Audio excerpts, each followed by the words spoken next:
I'm going to call this video, Grandma Was a Witch. Behind me you see a high school.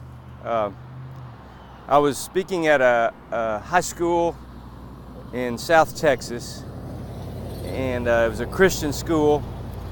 And a young man came up to me after the chapel where I spoke and said, you going to be here all day?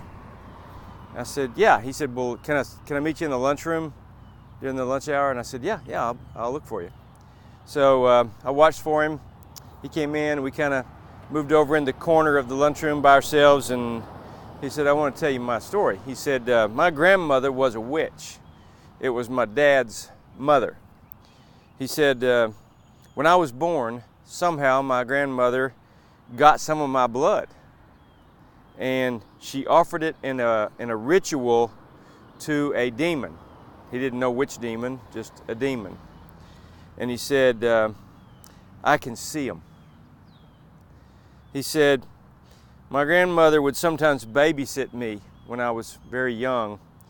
My mother knew of her mother-in-law's ties to witchcraft, but needed help. She was a single mom and needed her help babysitting sometimes. Well, when I was about 3 years old, my mother walked in earlier than expected, when my grandmother was babysitting me, and she said I was sitting in the middle of the living room floor chanting something, and there was blood on me. Grandma had gotten some more of the blood, and I was saying the same words over and over and over.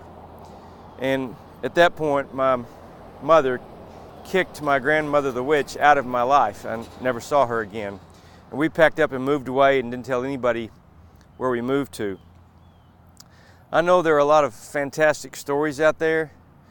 God's put me in the middle of this, and I think part of that is, the reason for that is just to remind us that the enemy is real. Satan is real, demons are real, and God's deliverance is also very real. Prayer is the key. Prayer is the answer. Jesus is the way, the only way. So keep praying, because prayer works. God loves you, and I love you.